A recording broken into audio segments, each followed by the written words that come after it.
Hello there everybody, Sam's Trains here and welcome back to the railway. Now today I haven't got an unboxing for you, and it's not going to be called an unboxing because sadly the locos I'm looking at today actually don't have boxes, which is a shame and I'm sorry about that.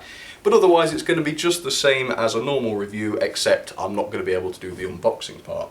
But as you can see down here in front of me, and I've got the locos out, this is a pair of the original Triang Britannia locomotives. Two of them. They are pretty dated models now. Their detail, their performance probably is a little bit old-fashioned, but in my opinion they're still really good models. I really enjoy running them, they run fantastically, and they're pretty good pullers as well, so I'm hoping you're going to enjoy seeing them as well. So the first one I've got, I'm going to lift this one up. This one is the running number 70010, and this one is Owen Glendower. Now I don't know if I'm pronouncing it right, it's probably either Glendower or Glendower, but I'm going to call it Glendower from now on, but if that's wrong please let me know. As you can see, this is in a BR livery of course, and it's in more of a shiny livery than the other one, as you can see, very shiny. And yeah, it's in very, very good condition, this one, and you know, great runner, and she'll be up and running in a little while. Here's the other one then, let me get the other one. And this one is quadruple O, so 70000, and this one is known as simply Britannia, and I think this was the first of the class. And yeah, this one is in a bit more of a matte finish, and the condition on this one's not quite as good. There's a little bit of paint loss on the linings and whatnot, and I think this is also quite an older model as well, because it's got the plastic wheels, as you can see, on the bogie and trucks and tender. But still a very good runner, and I'm hoping you're going to enjoy seeing them. So I'm going to get probably Owen reviewed properly for you in front of the white background. But first of all, before I do that, here we go with a little bit of information and history about the class. So both Britannia and Owen Glendower both belong to the BR Standard Class 7 group of locomotives, which were actually the first full-size British Pacifics to run on just 2 cylinders.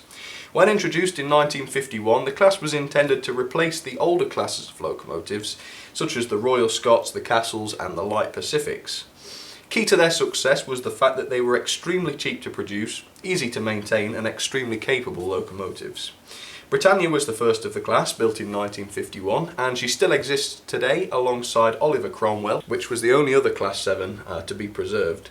Amongst the other 49 locomotives was Owen Glendower, which was produced in May 1951 and withdrawn in September 1967, where quite sadly it was scrapped. Okay, and there she is against the white background, and I must admit, when you get them under the bright lights like this, and when you're looking at them really closely, I think they do start to show their age a little bit. You know, it's in reasonably good condition, but it does look a little bit tatty. You know, you've got a lot of air space in here and all that sort of thing. But, you know, for their age, I think they're pretty good, and the detail that is there really isn't too bad at all. So we'll start by looking at some of the livery and the paint jobs. So, of course, it's your pretty standard BR green with the, Brunswick green with the orange lining, which goes starts around the smoke box area and goes in stripes along the boiler. And you've also got the lining here along the plate, but it is a little bit broken now. It's showing its age a little bit. And you've also got the orange stripes there against the steam chest, of course. The side of the cab has the running number and the class on the side there, as you can see. Quite nicely applied, can't really fault that. And if we have a quick look at the smoke box door as well, you can also see the running number has been painted on, and also the smoke box dart and handrail have been separately painted as well. In terms of separately fitted parts, it is extremely minimal. The handrails aren't separately fitted, they're just painted on there. And you've got a whistle here, I believe, just on the smoke box, and also a couple of safety valves there, which are pretty nice nonetheless. The buffers are metal, and they're sitting on quite a realistic looking buffer beam there, which has quite a lot of riveting on it, which is pretty nice. Of course, the cab detail isn't painted or anything, but you can just see there that there is some cab detail, which is pretty standard, I suppose, for the Triang stuff. So yeah, pretty nice. Quite old-fashioned now, this locomotive. Certainly not up to modern standards, but you know, for toys during the 1960s, they were absolutely fantastic, and I must admit I do really like this.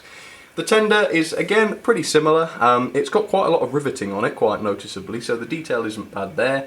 And it's got the quite nice and tidy orange lining around the quite nicely applied British Railways crest there, as you can see. The coal is actually quite good. It's really quite modern looking and certainly not bad at all. And if we take a look around the back, again, more riveting there, and you also have the separately fitted ladder, which is pretty cool as well. So all in all, not a bad model. It's certainly not for the serious modeler nowadays, but certainly for me, for having fun with. It's certainly a great model, and you know, you can play with it. You don't have to worry about it coming off on the points and damaging itself, because it's really quite robust. So not a bad loco. Let's get it tested on the track and see how it performs. Okay, so there's Owen there, running number 70010 down onto the track, and I'll get her tested at slow speeds in just a second, but first I'll show you what she's going to be pulling. She's got a medium-sized rake of various boxcars there, most of them are Hornby, but hopefully that should look quite nice with her. And I've got 7 other classic Triang locos out on the layout today, so your challenge is to spot them all, but I'll give you the first 2. First of all, Britannia, you've already seen, she's going to be running. Now basically, before I filmed this bit, I decided she looked a bit dirty, so I took her downstairs and cleaned her up with some soapy water. And as she's dried, the dirt hasn't all come off, so it looks absolutely bloody revolting.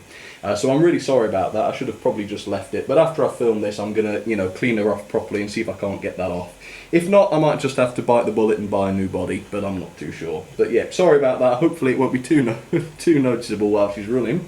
Either way, she's got some of the chocolate and cream coaches, which should look quite nice with her. They originate from the Great Western, but I think the Class 7s were distributed all over the UK, so that's just fine.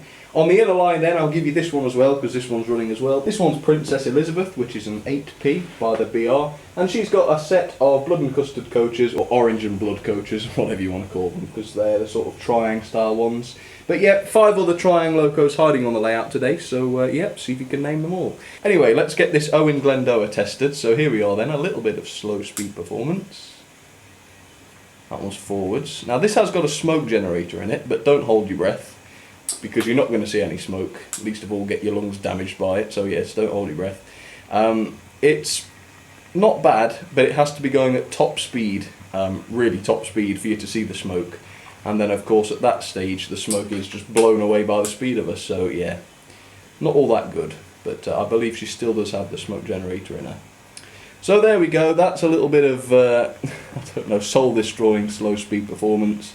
It's not bad, it's not terribly smooth, but it's also pretty quiet, so that's not bad. But again, these prefer to run at high speed, so let her go and pick up those wagons then. Here we go. Whoop. Okay, there we go. And this loco has got the chuff tender, so you will hear her chuffing around, which is pretty cool. Okay, here we go then. Let's take her off. Oops, I've just destroyed all of her goods. Never mind. Okay, let's get Britannia started as well then. Okay, here she goes with her new revolting colour scheme. Okay, there we go. And also the Princess, which has died on the points. Okay, not to worry, 1 minute. There we go, nobody saw that, did they? No. Alright, let's have a running session then.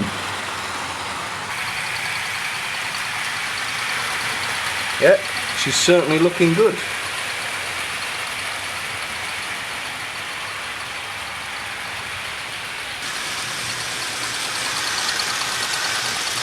There we go. Got reasonable pulling power actually. She can pull quite a few different wagons there, as you can see.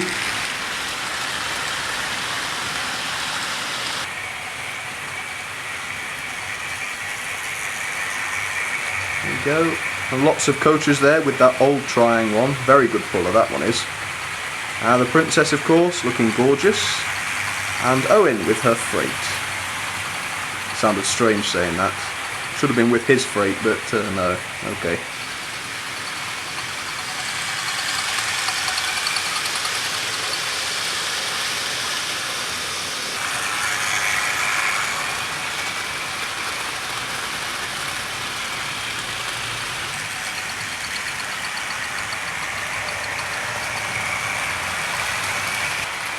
So here's my ratings then for the Triang Britannia. First of all, detail 7 out of 10. Of course that isn't compared with modern standards because it's probably far below that. But for the time, I think the detail wasn't bad on it, but it is fairly simplistic, so 7 out of 10 there.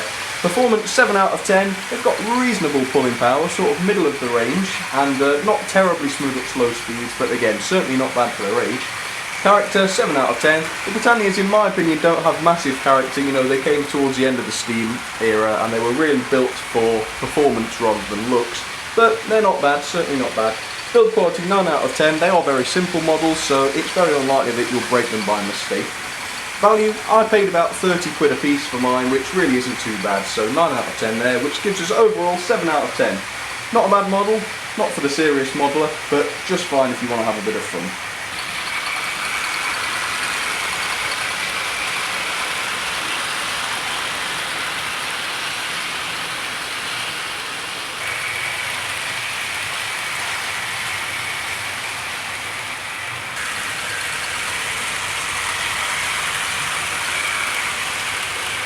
I suppose they do look grand together, I must admit. Lovely engines.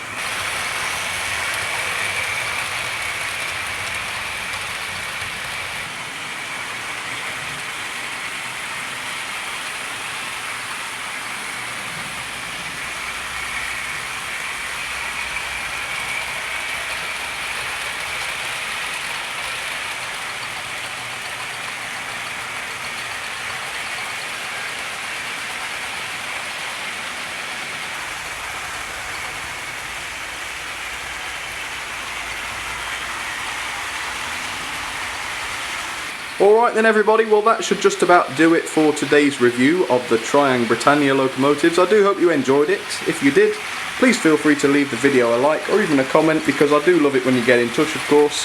And also, if you'd like to, you can check out the Facebook and the Twitter pages, and they're at facebook.com/samstrains and twitter.com/samstrains.